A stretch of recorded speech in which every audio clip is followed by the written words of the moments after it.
Hey everybody, it is Ryan from Movies with Ryan, and yes, it is Sunday. Yes, you were getting extra content out of me, but I had to make a video.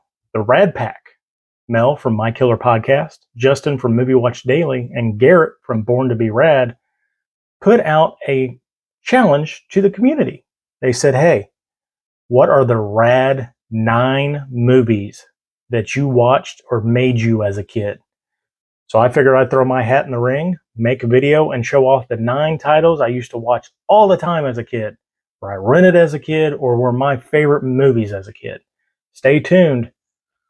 Let's see what they are. When I set out to make my list for my RAD 9, I wanted me to be 10 years of age or younger. I was born in 79, so we're going to go up to 1990. And these are all movies I watched all the time on TV, or I watched them with somebody special, or I rented all the time, or they just meant something to me. So we're going to start with 1980. Anytime this movie was on TV, I stopped what I was doing and I stopped flipping the channels and I watched this movie. It didn't matter where it was at in the movie. It's fun, it's comedic, it's got a hell of a soundtrack, and that's nothing other than the Blues Brothers. Jake and Elwood are on a mission from God. They're trying to get to the tax assessors in Chicago, make a little payment, and we go on a journey. And I love this movie. I watch it all the time. Anytime it's on TV, still, I will stop and watch it. But this really shaped my childhood. 1980s, the Blues Brothers. Now, the next movie is probably my godfather's one of his favorite movies. We used to watch this movie all the time when it was on TV. We rented it a few times, and it is one of my favorite sci-fi movies of the 80s because of that reason. And I watched this all the time as a kid, and that is 1980's The Final Countdown. If you don't know the story, the USS Nimitz goes through a time portal, ends up back in 1941, 2 days before Pearl Harbor. I believe it was 41. And they had the ability to stop Pearl Harbor. So they're in the conundrum. Do we alter time? We don't know what's going to happen to us if we do, or do we stay out of it?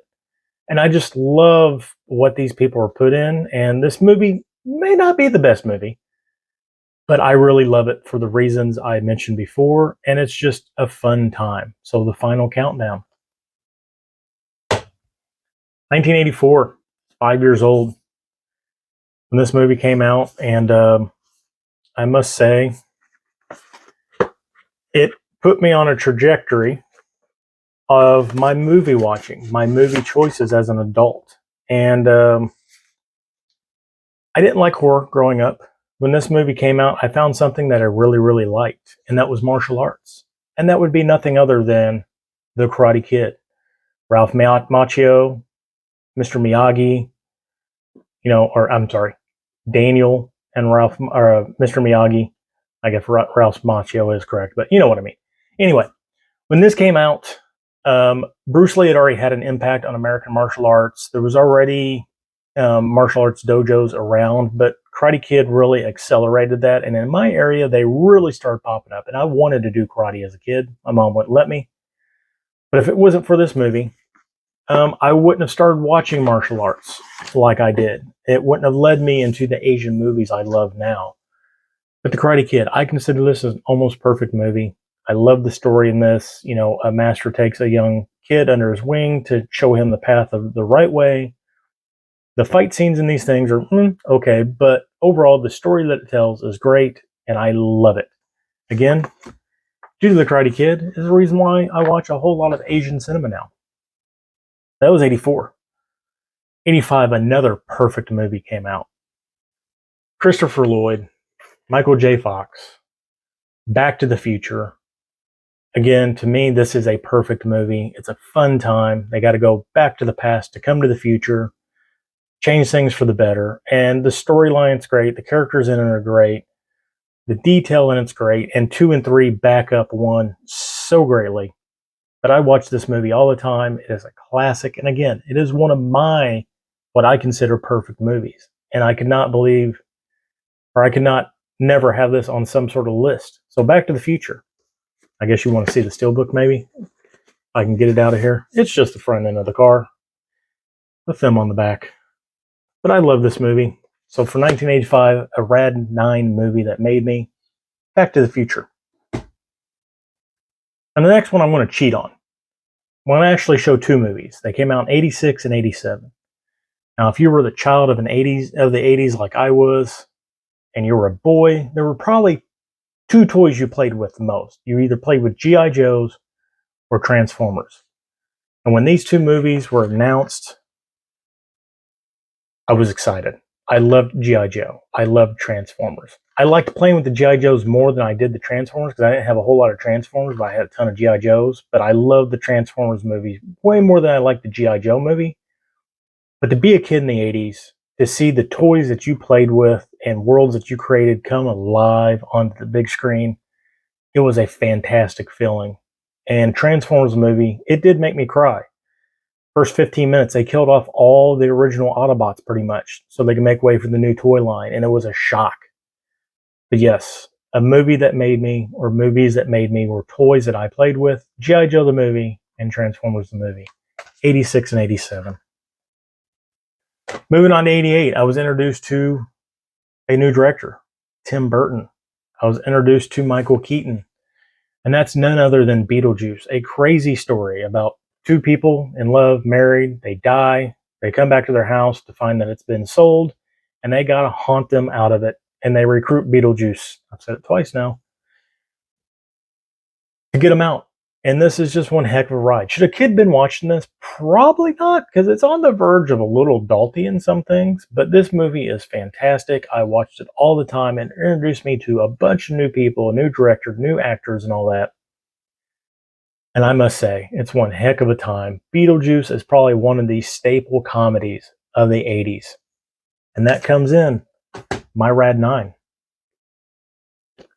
89, let's talk superheroes. Now, I didn't start reading comics probably until the early 90s. So I really didn't know a whole lot about these characters. I knew that the Adam West Batman was there. I didn't care for the TV show when I was younger. My godfather used to watch it all the time. I didn't find it entertaining at all. But Michael Keaton, Tim Burton, I just talked about them. They were making a superhero movie, and that would be Batman, 89. Jack Nicholson as the Joker. I knew who Jack Nicholson was. I knew who Michael Keaton was.